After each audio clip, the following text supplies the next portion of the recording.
Every month, millions of Americans make a mortgage payment.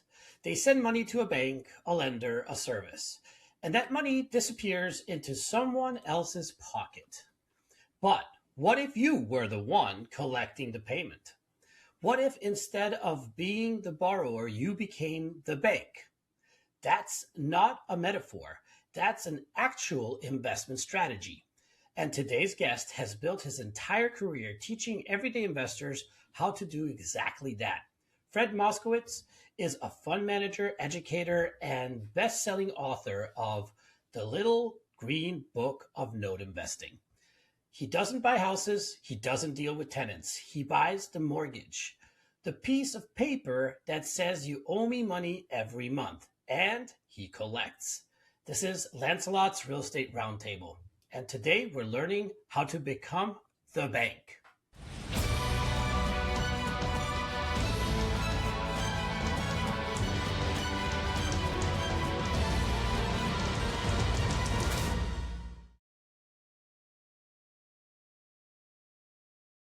My guest today flipped the most fundamental equation in real estate. Instead of making mortgage payments, he collected them. Fred Moskowitz is a fund manager and industry veteran who manages an investment fund in the alternative investment space, specifically mortgage notes.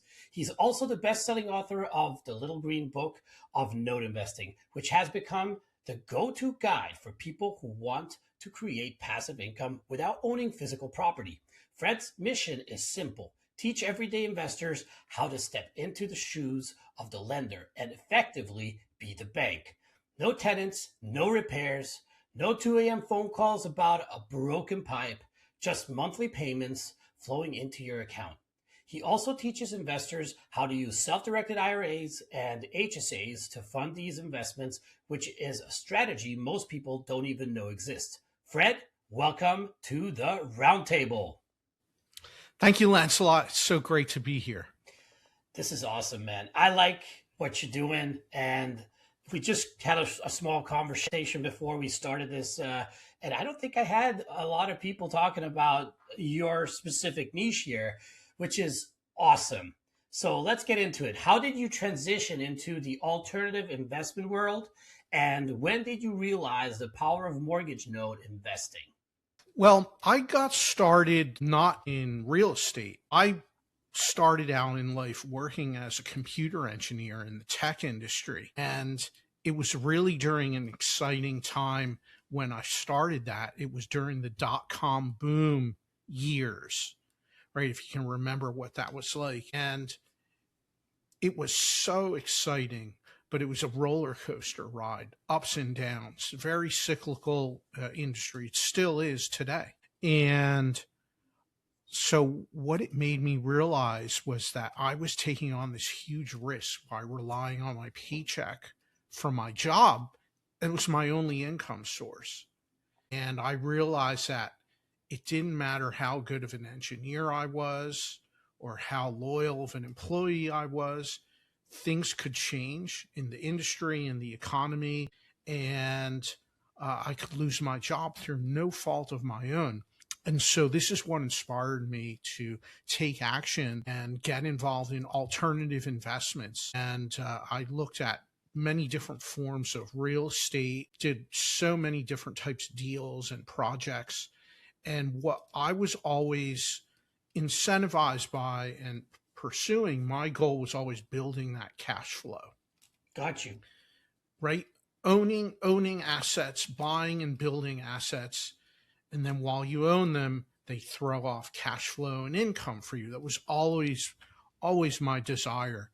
And through my real estate education, I started learning about mortgage notes and learning about how, hey, if you own a property, you could sell it with owner financing, and now you created a note. I started learning about these concepts and ideas, and I always thought, wow, that's a unique way to exit from a property. However, I was in the acquisition mode, so it was almost like, that looks like a really interesting idea, but I'm not going to focus on that right now.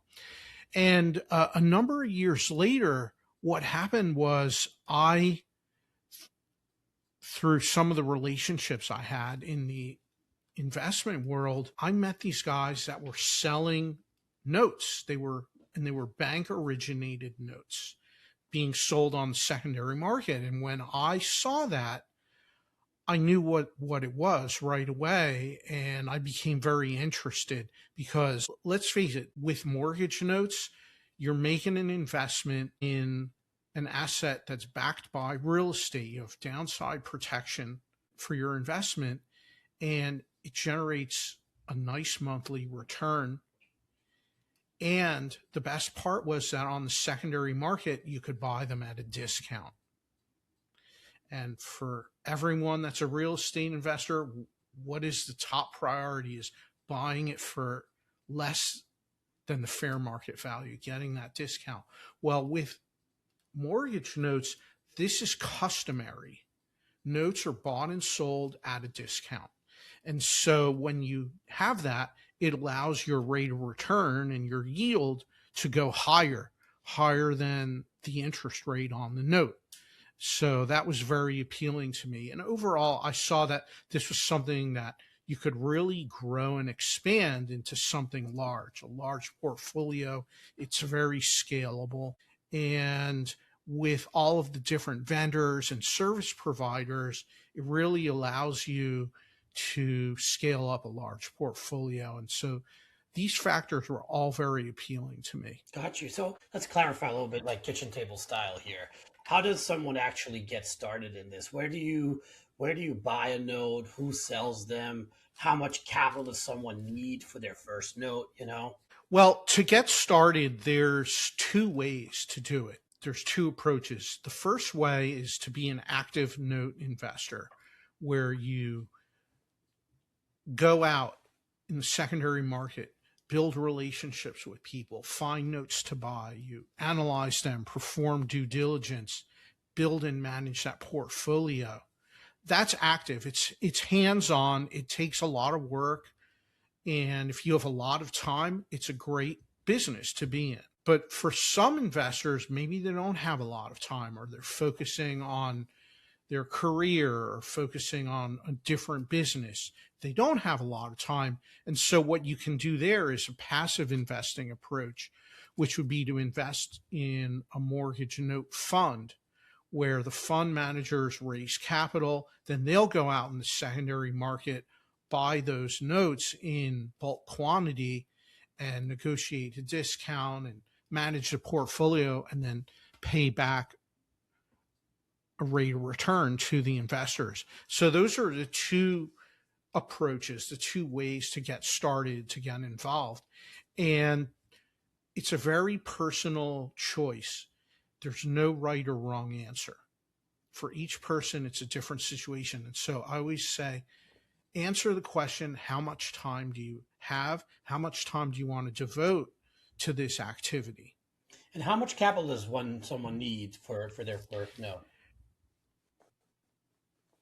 Note investing is very capital intensive.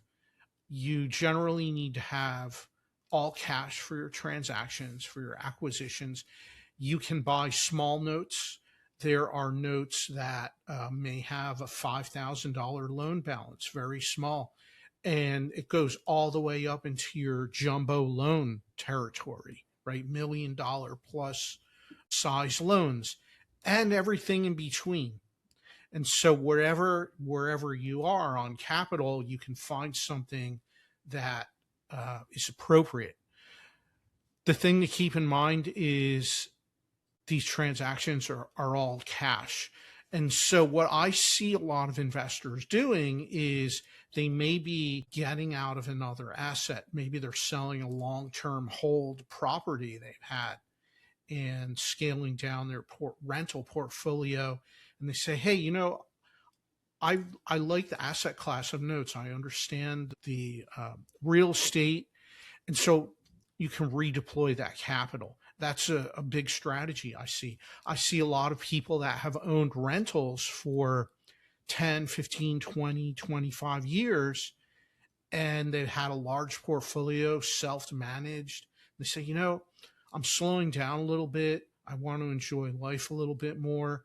So I'm going to sell off some of my rentals and then redeploy that capital into mortgage notes. Other investors that I talk to, they may have retirement account funds, maybe an old 401k from a previous employer, or a IRA that's with cash.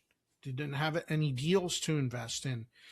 That can be a great way to use capital for note investing. And so I've seen and see these scenarios all the time and talk to so many investors. There's a lot of ways to get started, whether you're looking to be active and buy individual notes or invest passively in a note fund and have the portfolio managed for you professionally. And it's great to explore different options, learn, explore, and see what's right for you. And what's the biggest misconception everyday investors have about banking and lending, actually work behind the scenes? People. Yeah, there's a few. This is a great question. A lot of people think that only banks and lending institutions can own notes and mortgages. Well, traditionally, they're usually the ones that create them and originate them. However, they're resold on the secondary market. I bet just about all of you listeners out there have experienced this, right? Have you ever bought a property or refinanced a property? And then maybe you go to closing, you sign all your loan documents. And then wouldn't you know, within 2 or 3 months after closing, you start, you're making your payments every month. And then you get this letter out of the blue from the bank saying, "Dear Mr. and Mrs. Homeowner, we're writing to let you know that your loan is being sold. And starting next month, please send your mortgage payment to the new lender. Here's their address. Here's their contact information.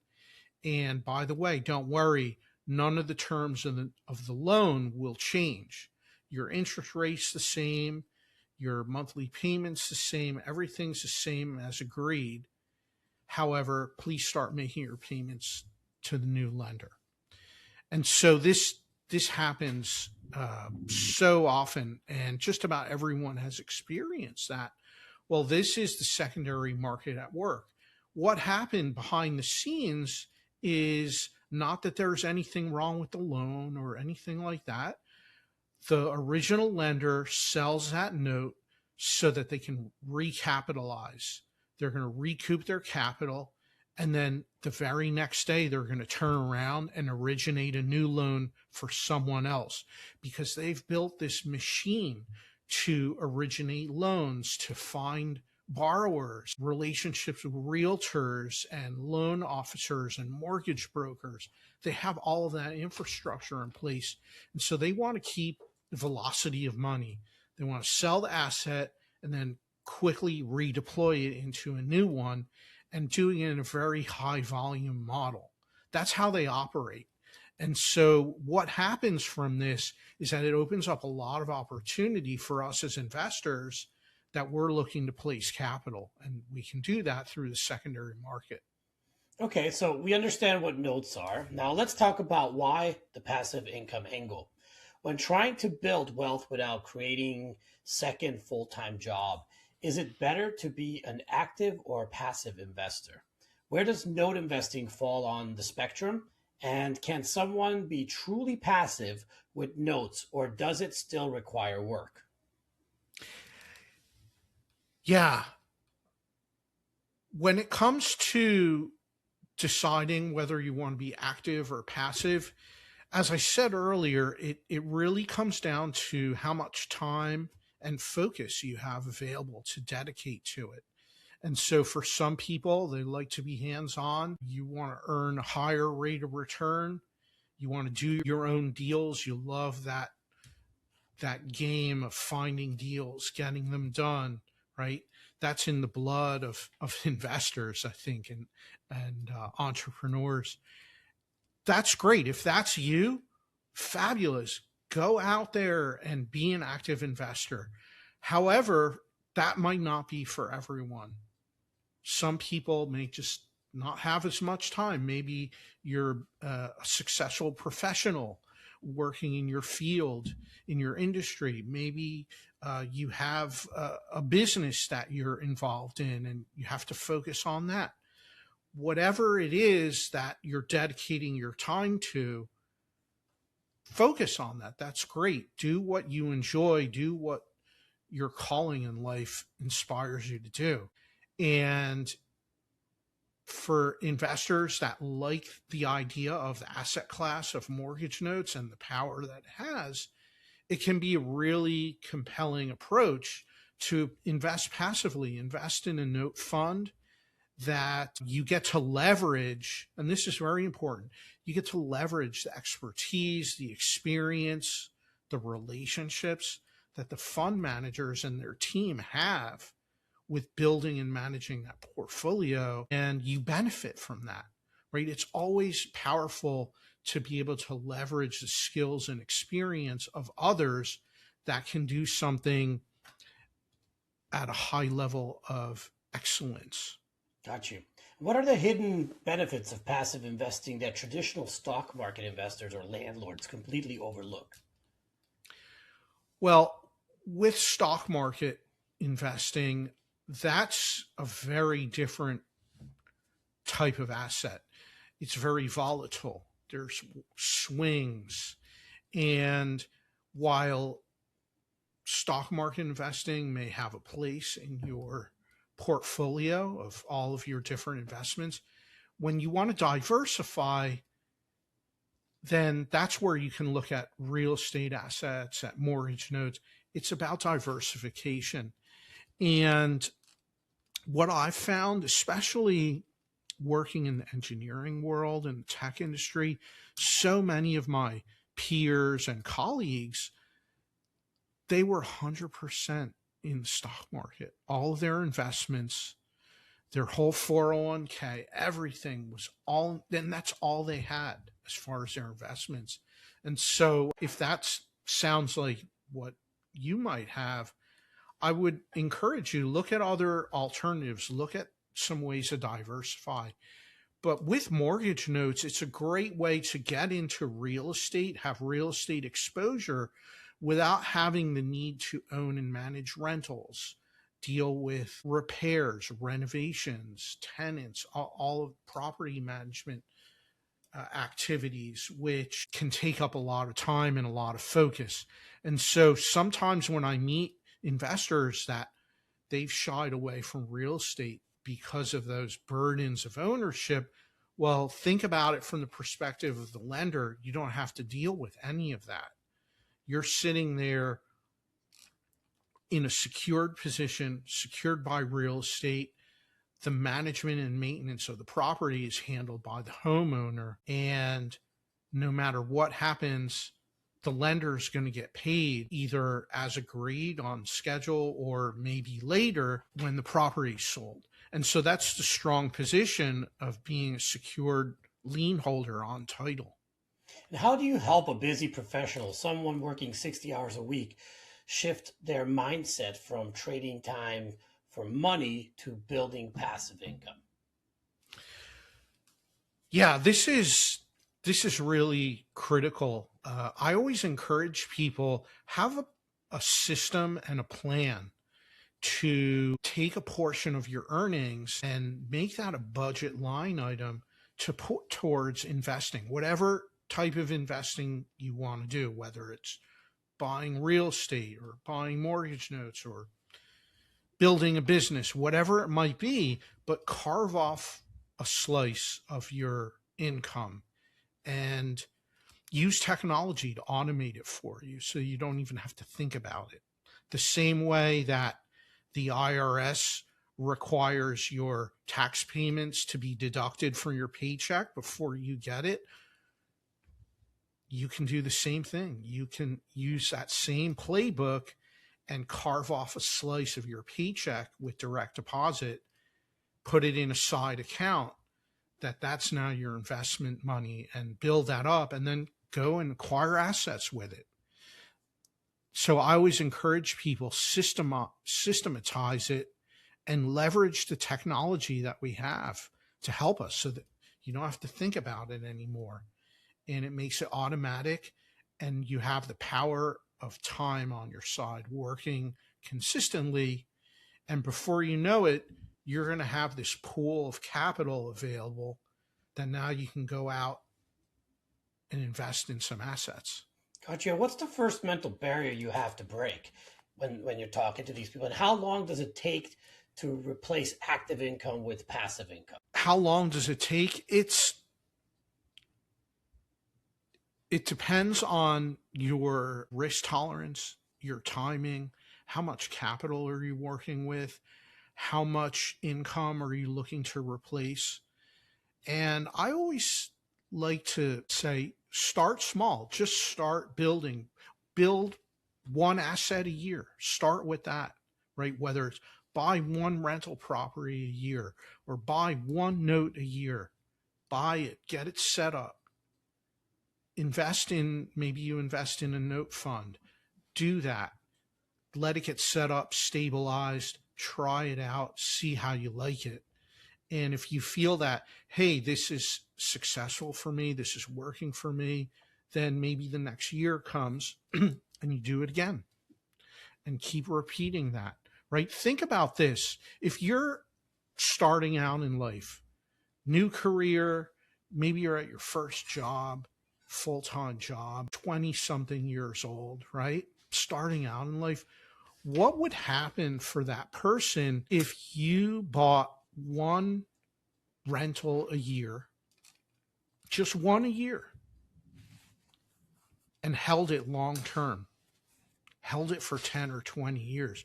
What kind of, and you did that for 5 years consistently. You bought 5 houses or 10 houses and then held that.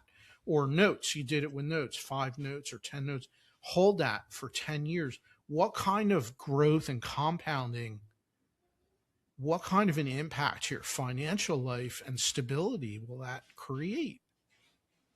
It's really powerful. And so I like the idea of start out small and then grow and compound that with consistency, because you have the power of time as leverage on your side, and that's going to grow and expand.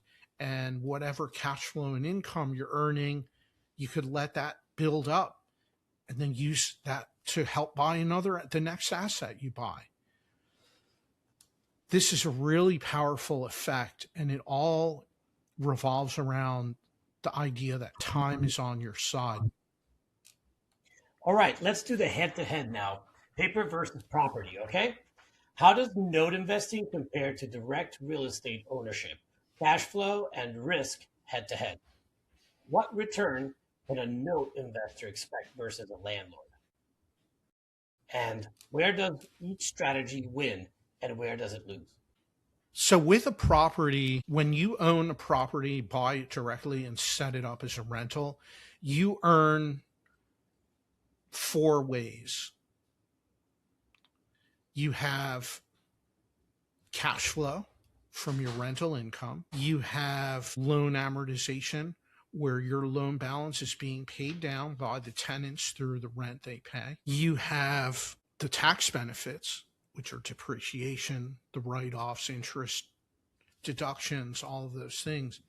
And then lastly, you have property appreciation. So you have these 4 financial forces at work. And so that's great. It's powerful. I'm not seeking to discourage anyone from buying and investing in real estate. So much wealth has been created through it. However, it is a lot of work. You have to maintain the property, reinvest money into renovations and improvements, because if you invest in upgrading the property and the finishes and the amenities, then what happens? It's going to rent for more money. And who's going to pay more money? Well, usually it's a better quality tenant, wants a nicer house to live in, and then they're going to take care of it better than a house that's not in the best shape, not in the best neighborhood. So you have some of these different dynamics at work. Now, with note investing, you own the debt, you are secured lien on the property. And so the homeowner is responsible for the maintenance, the improvements, property management, if it's a rental, all of those things. And so the lender will get paid no matter what because they're secured on title. And when that property ever gets refinanced or sold, the loans have to be paid off typically. And so that's a very secure position to be in. Along the way, you're receiving cash flow. There could be some capital gains because maybe you bought a loan at a discount, and $100,000 loan that you bought for 90,000 or 85, that then gets paid off at that $100,000 loan balance. Now you got upside. That's a capital gain. These are some of the forces at work. There's no deductions though. There's no depreciation. So for the note investor, you're generating a higher level of tax liability. That's one of the downsides there. And so you need to manage your taxes and do tax planning effectively with that. Those are some of the big distinctions and differences. But I'll tell you what, think about this. What would it be like if you were a successful real estate investor and you scaled from 10 properties to 100? What would that be like? What kind of a team would you have to get in place to do that? It's a lot. It's certainly doable. I know a fair number of very successful investors that have portfolios of that size, and they're great at it. But it is a lot of work. Now, with notes, you can scale a portfolio, and you're pretty much going to be limited by two things: how much capital you have available and the relationships and access to notes that you have, that you've built. And that's it. Those are your limiting factors. And so it's something you can do at a small scale or ramp up to a large scale if you want, if you choose to. Gotcha. That's a good explanation there, for sure. That's why I didn't even interrupt. I was like, "Oh, you got this." Yeah, I'm like, you know your stuff. So that's really good. Every landlord has a horror story. The 2 a.m. calls, the evictions, the 15K repair. What property headaches do note investors completely bypass? And what's the worst landlord story that made you glad you hold paper? And lastly, but be honest here, what are the headaches of note investing? Yeah, with note investing, there are some major distinctions. So the first one I'll say is you're dealing with, think of it as a difference between a tenant mindset and a homeowner mindset. So when you are a note owner, you're dealing with the borrower, and that's going to be a homeowner. So think about this. For a tenant living in a property, if the water heater needs to be replaced, or the air conditioning compressor went out, or the roof's leaking, they're going to call the landlord up and tell them, hey, the roof's leaking. Hey, we need to repair the air conditioning. It's not working. And this house is located in Florida and it's July, right? So you can imagine that scenario. But the owner of a property, they're not going to call their lender up to say, hey, the water heater is broken. Hey, we need a new roof on the property. They just handle it, and that's it. And so those distinctions really is what sets these two scenarios apart. I'm sure you now have some horror stories on the note side too. What keeps sure. You know? On the note side, absolutely. There's all kinds of risks and problems that can come up, threats to the liens, to your lien position. Think about this. If taxes don't get paid and the property gets put up for tax sale, if the property got sold at tax sale in many states, that wipes out all the liens, all the mortgages. And so this is the reason why a lender takes steps to ensure that the taxes are always going to be paid. How do they do that?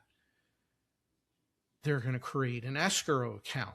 They're going to escrow for taxes and insurance, homeowners association, and they're going to collect those from the borrower and pay them on their behalf every year. They're going to make the tax payment. They're going to pay the homeowner's insurance. And this is the way that the lender is assured that those items are kept current at all times and that the property is never going to be lost to tax sale. So these are some of the steps that, again, put in place. This is why most loan documents already include in the note and the mortgage documents that there's going to be an escrow for taxes and insurance and HOA fees and all of those things. And what about foreclosures? Is that something you guys scared about? So happens? Foreclosures happen. Borrowers can go into default. So as an investor, when you're buying a note, this is part of your due diligence, is you want to underwrite the borrower to make sure that they have a stable credit history, stable income, a good track record on the note. You get to look at all of those things. And this is part of the due diligence process to underwrite all of that. So there's risks there, but they can be managed. And so if there's ever a default, the strength for the lender is that no matter what happens, eventually the lien is going to get paid and released, whether there's a renegotiation or restructuring of the loan, or the property gets sold and then the loan gets paid off, all the liens get paid off by the title company. So you have all of these different exit scenarios. But what I've found is that in most cases, when there's a problem like that, it can be resolved with dialogue and having a good communication. We utilize loan servicing companies to manage each note that we own. And so they take care of a lot of that for us. Gotcha. Think of a servicing company as the same way that a rental property manager manages the rental property for the owner. The servicing company manages the note for the lender. And so that's a very important role for us. And sometimes you only switch servicing companies, not lenders. That happens Yes. too. Yes. Yes. Now, this is the part that blows most people's minds, okay? How can investors use their existing retirement accounts, IRAs, 401ks, to fund alternative investments like mortgage notes? Yeah, I love this question, and this is a topic that is very important for all investors, especially note investors, because of the tax liabilities that I mentioned earlier. If you can do note investing in a tax advantaged environment, which is a traditional IRA, or maybe even better, a Roth IRA, where your gains are not subject to any taxes at all, that can be a really powerful combination. And a lot of people that I've spoken to, they have cash sitting on the sidelines in a retirement account. It's just uninvested cash. And so this is a great way to put that to work. The way to do it, you asked how to do it. And so the mechanics of that is you set up what's called a self-directed IRA at a self-directed IRA custodian that specialize in this. And when you have that, they're going to allow you to own real estate in your IRA. They will allow you to own mortgage notes in your IRA, in your K account. And it's something that is available to anyone that has a retirement account. This is not some kind of funky tax loophole. It's right in the tax code for IRAs. It's just that the traditional IRA custodians, the big name ones that most people are familiar with, they only want you to invest into their products, into stock market transactions, and that's it. They're not going to have the ability for you to do real estate or mortgage note investments. And so you do need to go to a self-directed custodian. And there are a number of good ones throughout the US. But this is a great strategy. I always encourage investors, if you're doing different deals, real estate deals, mortgage note deals, whatever it is, see if you can do some volume inside a retirement account, because you're already doing the same activity anyway. And so you can really juice up your returns and growth by doing it in a tax advantage environment. I totally agree. I started a self-directed Roth IRA last year. I bought a piece of land in California, not far from LA, through a company that does this kind of investing. It's like, look, this land, they do the research, they do the analytics and everything, and it could yield you X times. He was on my podcast, and I was like, I like this, so I'll do it with you guys. But I had my IRA, and I think I had it in Acorns or Robinhood or something like that. Since I own my own businesses, I don't work for the man, so I pay my own IRA stuff. Yeah. And I think up to $7,500 you could if you're a business owner for yourself, you can invest into your Roth IRA per year. It's not a big growth, and it takes years to build up, a decent amount in there, but it's a Roth. You're not paying taxes on it. It is, and whatever happens in that is tax free. And whatever happens in that self-directed IRA is also tax-free if you wait to the time of retirement, which I think is 65. Yes. It makes a lot of sense because, okay, Robinhood, Acorns, they've been giving me a 10 to 15% return year over year, something like that in my Roth, which is decent. Pretty bullish market in not the last 2 years, but before that, the last 5 years before that. So, it's great. But when it's not that bullish, you're making, 5% or 6%, you're not making that much.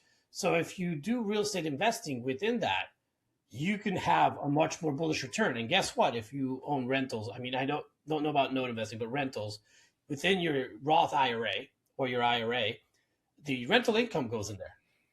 Yep. And the property. Yeah, same with notes. It goes back. It goes back in there, and it's tax free at the end of the day. Yeah. Which is awesome. Exactly. Like 65. Oh my God, I have, 2 properties and I don't know how many notes in my Roth or IRA. And it's been growing because I've been getting constant income into it from the investments. Yeah. It's great. It's powerful. Yeah. The difference in growth over a 10 or 20 year span, when it's not being constantly eroded by taxes, it's exponentially different. Oh yeah. If you look at the charts showing that, it's powerful. If you're flipping houses, my previous podcast, I recorded with a general contractor / developer, and he talked about, he started building and selling that has capital gains involvement in that. It's 30% if you're within a year. If you're past the year, it's 15%. That all disappears when you're in a Roth. Yep, absolutely. That amount, you just have to wait out the time. That's what it is. But sure, you could have a really nice retirement, that's for sure. Instead of being scared if you're ever going to get Social Security. That's one of those things. So how does using HSAs for wealth building work? And what's an HSA? It's the same. Yeah. HSA is a health savings account. It works very similar to the way a Roth IRA works. Fund the account every year, and you're able to self-direct an HSA. And so you can use that to invest in notes. You can invest in real estate. You can do private lending. You can do all of those things that people know how to do. Let that grow and compound. Keep contributing it to it every year. And over time, you're going to start to snowball and build fast momentum with that. Do you know what the tax advantage is via traditional IRAs? Yeah, HSA is really unique because the current contribution limit for HSA for a family is, I think it's around $8,000 a year. It adjusts each year to keep pace with inflation. So it usually has been around 7,500, 8,000 a year. That contribution, you get a tax deduction for that. So you get a tax deduction going in. Then inside the account, the investing you do grows tax-free. And then later down the line, when you distribute, as long as you're distributing for medical expenses, it's tax-free. So like a Roth. So it's a triple effect. Does this have... You get a tax deduction going in, you grow tax-free, and then you distribute with no taxes due. Can you distribute before the 65 on an HSA, or is that... Yes, you can if you're reimbursing for medical expenses. Oh, that's really cool. So it's basically like your own health insurance policy. Yeah, correct? You're self-insuring. Yeah, exactly. It's a self-insuring mechanism. And think about this. You may be a healthy person right now with low medical expenses. And so that's great because it's going to allow your account to build, keep funding it, keep building. And then when you're later in life, you're going to have more medical expenses. The cost of care will be more than it is today. And so at that time, now you can do distributions, and whatever doesn't get used, it will pass on to your heirs. It's your money and it's your assets. So that's the way to think about it. It's not going to be the only vehicle you use, but it's part of, think of it as another tool in your tool belt. Yeah. I mean, and I encourage everyone to use it. Correct. Because it's powerful. It definitely is. I didn't even know that existed. That's strange. Yeah, absolutely. And so any self-directed IRA custodian that you have a relationship with, they'll have an HSA option for you that you can do, and you can open an account, and it'll be separate from anything else that you have. It's a separate bucket of capital to work with and invest with and do deals with. Got you. A lot of people don't know about that you can do this. And yeah, it's one of my favorite topics in my book, The Little Green Book of Note Investing, where really get into some of these advanced strategies and sharing the message about, hey, this is available to just about everyone. If you're a taxpayer, there's probably a way for you to qualify to do this. Talk to your tax professional and work on getting that set up. See what makes sense for you. It's great information, man. And for me too, like, I haven't heard about an HSA prior to this conversation, and I read a lot of financial books. Yeah. Call your custodian up after this and have a conversation with them. So yeah, I will definitely. What's the most dangerous trap people fall into when moving money from stocks into alternative assets? Is it scams, bad custodians, liquidity? What red flags should someone watch for? Yeah, not understanding a deal they're getting into. You have to do your due diligence. If you don't have a lot of experience, get some help. Get some help from people that are successful, that are in your network. That's a big one. Don't think that you have to do everything yourself, because you don't. Build a team around you, a team of advisors, of service providers. Build your all-star team. Don't go at it alone. And a big one that I see, especially with people getting started, is they're learning and gathering information, but they don't ever do their first deal. That happens in every market, not just everything. It's like they like to study, they like to learn about it. And that's all great. And they never start. That's great. Yeah. Get your first deal done. If you're really uncomfortable, then partner with someone else that's successful. Yeah. Ask them if you can join them in the transaction in some way, and you do some of the work and you learn along the way. Do that if that makes you feel more comfortable. And if you're with successful people, they're not going to let you fail because they're in the deal too. Correct. So let's bring it home. The big picture. Yeah. The Little Green Book of Note Investing has become the go-to guide in this space. What is the single most important strategy you want every reader to implement immediately? The single most important strategy is, if you're going to get started in note investing, look at whether you want to do active or passive investing and work through that internal dialogue to see what makes sense for you, and talk to people, schedule a call, schedule a meeting, meet with someone who's knowledgeable and successful and get some guidance. Start with that. It's not going to cost you anything. It's a great way to take action, and then start to spend time around other successful people, whether it's in real estate, in mortgage notes, in land development, any area. Find others that are doing what you want to do and successful at it, and spend time around them. That's going to help you grow and expand. It's going to keep you from making mistakes. And when you come across a problem, you're not sure what to do, it's guaranteed that someone else in that group, they've been there already. They've dealt with that situation before, and they can help you, provide guidance, And then provide advice. And then what strategy gives the fastest results? The fastest results in note investing come from keeping your capital deployed and turning it over as much as possible. So what does that mean?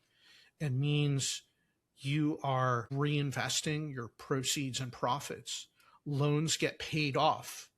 So when that capital comes back into your account, you immediately want to be utilizing that to buy your next note, and put that together with all the other income and return payments that you have, put that all together, reinvest. And so keep your money at work as close to as efficiently as possible, as close to 100% as you can. Awesome. That makes a lot of sense. It's compound. Have your money working for you, right? Yeah. Treat each of your dollars like one of your employees working on your behalf. So looking at the next 5 years, why will alternative investments become necessity rather than just an option? Is the traditional 60-40 portfolio dead? And what's changing that makes this urgent? One thing I see with alternative investments is that they generate income and cash flow, where traditional investments, they're not so good at that. They're more focused on appreciation, on generating alpha, as they say in the finance world. And that's great for a part of your overall portfolio, but don't neglect having a component for cash flow and income. Because I'll tell you what, during a market downturn where there's volatile swings, if you own a portfolio of mortgage notes, if you own rental properties that are in good locations, that cash flow and income is going to keep coming in. And it doesn't matter whether the value of that asset went up or down, because every month you're getting a payment coming in like clockwork. And that creates so much peace of mind for investors during bad times, during trouble. Last question. Beyond the financial returns, what legacy do you want to leave through your work as an educator and fund manager? For me, it's about leaving a body of work that can impact others, that can inspire ideas, inspire a new way of thinking, a new way of investing, to get someone excited about trying something for the first time. Ask yourself, when was the last time you did something new, something for the first time? Whether it's a hobby or an investment strategy or a business idea, always seek that out. Try different things. Try hobbies. Try fun things. That's a part of it. It's that curiosity, creativity, and the desire to pursue new things. Something I always strive to share that with others, because it's something that's really impactful for all of humanity to pursue that. Fred, thank you. You just showed our audience a side of real estate that most people never see. The side where you're collecting the check, you know? Here's the takeaway. You don't have to own property to profit from real estate. You don't have to deal with tenants, repairs, or vacancies. You can step into the bank's shoes, buy the mortgage, and let the payments come to you. And if you're sitting on a retirement account, earning average stock market returns, Fred just showed you there's another way. Here's the best part. Fred has a free note investing guide. Go to giftfromfred.com right now and download it. And if you want the full playbook, grab the little green book of note investing on Amazon. Links are in the show notes below. Subscribe, leave a review, and share this episode with someone who's tired of being a landlord and didn't know there was another option. This has been Lancelot's Real Estate Roundtable. Until next time, go build your kingdom. Thank you, everybody.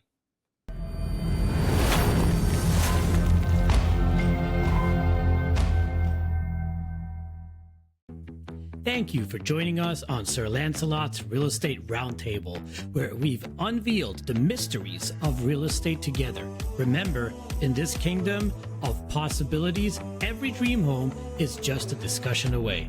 I can help your real estate dreams come true. Just call me at 786-449-7518. Until our next roundtable, may your ventures be prosperous and your homes be filled with love and joy. Farewell, fellow knights of real estate.